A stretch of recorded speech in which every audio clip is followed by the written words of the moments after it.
Everyone thought I was fine.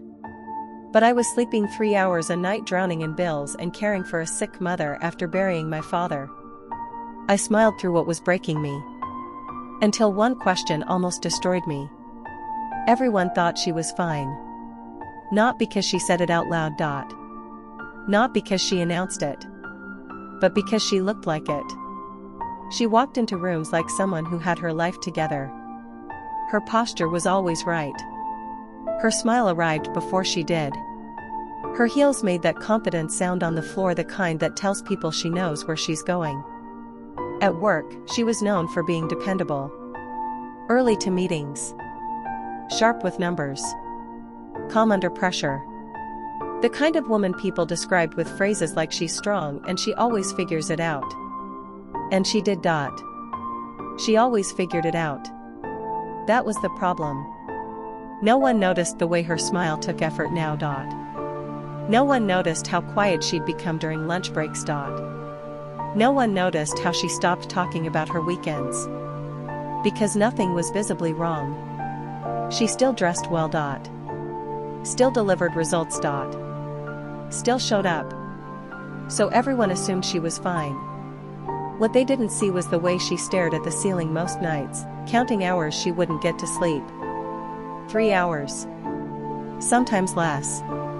Her body tired but her mind racing, hospital appointments, medication schedules, unpaid bills, unanswered messages she didn't have the energy to explain. They didn't see how mornings started with exhaustion already sitting in her chest. How she woke up tired. How brushing her teeth felt like a task. How standing under the shower, she sometimes leaned against the wall longer than necessary, letting the water run because it was the only quiet place she had. Her father had died a year earlier. Not dramatically. Not with long goodbyes. One day he was there. Then suddenly, he wasn't. Grief didn't come all at once. It came in waves, unexpected, cruel waves. At the grocery store. In traffic. When she reached for her phone to call him and remembered there was no one to answer. She didn't even have time to process it properly. Because not long after, her mother got sick. At first, it was small things. Fatigue. Missed steps. Appointments that became more frequent. Then diagnoses. Then hospital visits. Then the quiet realization that life had shifted permanently. She became a caretaker without ever deciding to be one. After work, she rushed to hospitals. Weekends disappeared into pharmacy queues and doctor consultations. Her phone calendar filled with reminders that had nothing to do with her own life. Bills started piling up quietly. Medical bills. Transportation.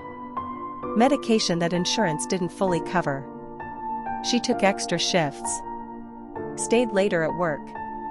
Accepted more responsibility because responsibility meant money and money meant survival. No one knew that sometimes she cried in the bathroom at work. Quietly. Carefully. She timed it. 5 minutes. Wash face. Fix makeup. Smile again. She was very good at not being a burden. At the office, people laughed with her. She was warm. Approachable.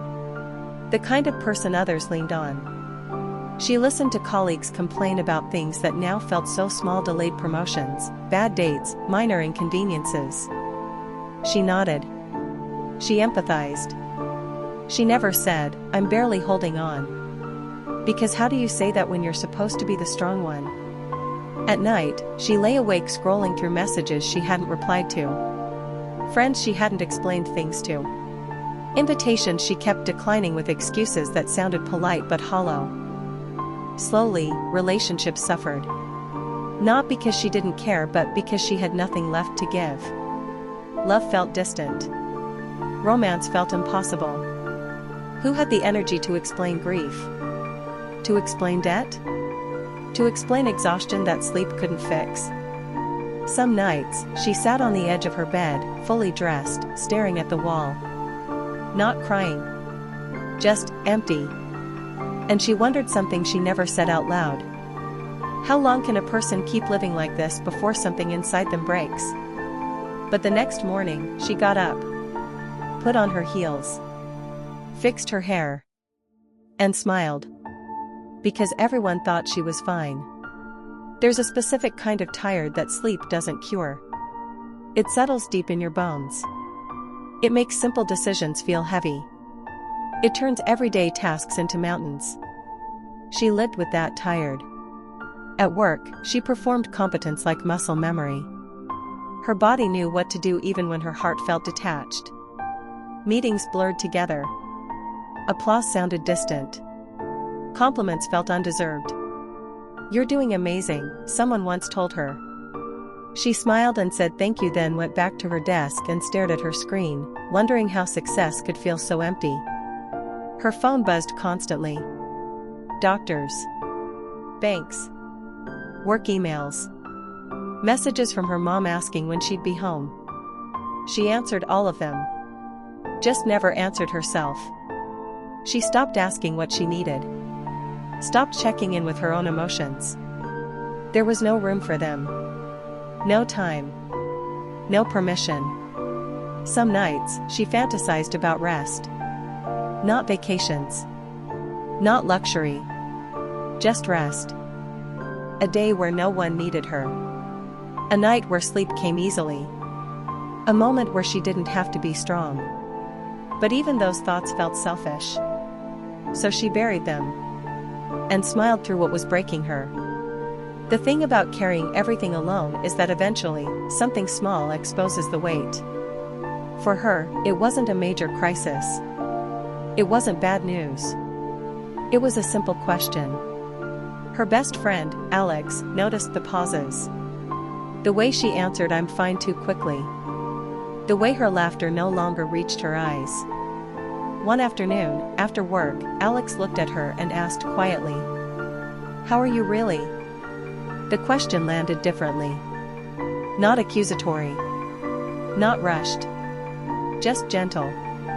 She opened her mouth to lie because lying was easier, but the words didn't come out. Instead, tears did. Ugly tears. Sudden. Uncontrolled. She tried to apologize for crying. Tried to explain it away. But Alex didn't interrupt. Didn't fix. Didn't rush. She just stayed. And for the first time in a long time, she told the truth. About the nights without sleep. About the bills. About losing her father. About being scared for her mother. About how tired she was of pretending. "I don't know how to stop," she whispered. Alex held her hand and said something that changed everything.